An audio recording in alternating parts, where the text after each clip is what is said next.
मेरा ख्याल है 3 से 4 घंटे उन्होंने मेरे 2 कमरों के घर में खूब छानबीन की, जहाँ जहाँ कोना हर चीज़ चेक किया।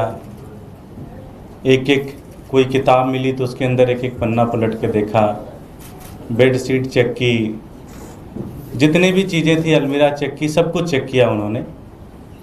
उन्हें कुछ मिला नहीं। जाते जाते वो, जैसे मैं एमएलए था तो मेरे घर पे बहुत सारे लोग काम कराने आते हैं, तो आधार कार्ड की एक फ़ोटो स्टेट दे के जाते हैं, तो वो 15-20 आधार कार्ड की फ़ोटो स्टेट थी, कॉपी थी, वो लेके गए। और कुछ लेके नहीं गए, कुछ उन्हें मिला नहीं।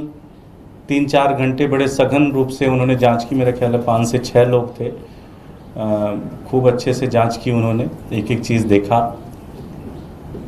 क्यों आए थे, किस केस के में आए थे, इसका मुझे आइडिया नहीं, ना उन्होंने बताया कि किस केस के अंतर्गत। उन्होंने एक डॉक्यूमेंट बस दिखा दिया कि हमारे पास सर्च वारंट है, हम सर्च करना चाहते हैं। मैंने कहा जी आपका स्वागत है, आप सर्च करें। उन्होंने खूब अच्छे से सर्च किया।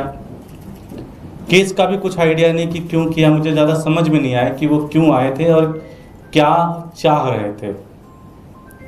मुझे ऐसा लगता है, चूँकि अभी पार्टी ने मुझे गुजरात में सह प्रभारी बनाया है, अभी हम लोगों ने वहाँ पे काम शुरू किया है, मुझे ऐसा लगता है कि शायद उसके कारण डराने के लिए लाए थे, कि डरा सकें कि ये गुजरात का इनका कैंपेन पूरी तरह से ठप हो जाए, गिर जाए, कोई इनके साथ खड़ा ना हो, कोई इनके साथ चले ना। मुझे ऐसा लगता है, क्योंकि आपको ध्यान होगा जब पिछली गुजरात विधानसभा चुनाव के तहत जब आम आदमी पार्टी के 5 एमएलए चुने गए थे, खूब सारा 41 लाख से ज़्यादा वोट मिला था गुजरात के अंदर आम आदमी पार्टी को, और एक बहुत बड़ा विकल्प के रूप में आम आदमी पार्टी उभर के आई। उसके बाद संजय सिंह जी को अरेस्ट किया। तो मुझे ऐसा लगता है कि ये एक पूरी प्रक्रिया एक डराने की प्रक्रिया है। इसका एकमात्र मकसद ये है कि आम आदमी पार्टी के नेता लोग, आम आदमी पार्टी के कार्यकर्ता डर जाएं, घरों में बैठ जाएं और कोई काम ना करें। मैं एक जिम्मेदार नागरिक होने के नाते इस देश का, मैं ये चीज़ ज़रूर कहना चाहता हूँ कि सीबीआई या कोई भी जो एजेंसी है, उनको मैं पूरी तरह से कोऑपरेट करूँगा। जो वो मुझसे पूछेंगे, जो बेस्ट ऑफ माय नॉलेज होगा, वो सारी मैं जानकारी दूंगा। मुझसे वो जो भी डॉक्यूमेंट मांगेंगे, वो सारे डॉक्यूमेंट्स मैं दूंगा। जो भी मुझसे सहयोग की अपेक्षा एजेंसीज करती हैं, वो सारी सहयोग मैं पूरी तरह से सीबीआई का करूंगा या कोई और एजेंसी उसका पूरी तरह से करूंगा, लेकिन डरेंगे नहीं। इसका पूरा मैं आप सबको ये वचन देता हूँ। आप में से किसी के कोई प्रश्न नहीं, किसी के कोई प्रश्न कुछ है, कुछ पूछना चाहते? सर, दुर्गेश जी, ये कहा जा रहा है कि जो चंदा पार्टी को मिला है विदेशों से, उस मामले को लेके ये सीबीआई की टीम आपके पास पहुंची है। कल ही मुकदमा दर्ज करवाया गया और इसमें कई ऐसे लोग हैं जिनका एक ही नाम से या एक ही ईमेल के जरिए पैसा लिया गया है।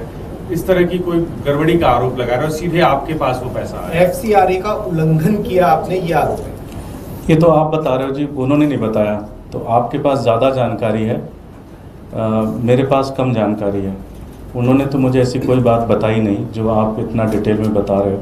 आपने कई सारी टर्मिनोलॉजी भी इस्तेमाल की। मैं तो गांव का रहने वाला आदमी हूँ, मुझे तो टर्मिनोलॉजी भी नहीं पता है कि क्या क्या टर्मिनोलॉजी होती है।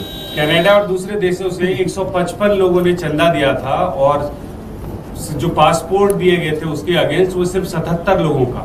ये भी बताया जा रहा है कि एक के पासपोर्ट पे 2 लोग, 3 लोग, 4 लोगों ने पैसा दिया है, वो आपके पास आया है। मैं फिर से कहूँगा, ये मुझे आप बता रहे हो, उन्होंने नहीं बताया मुझे।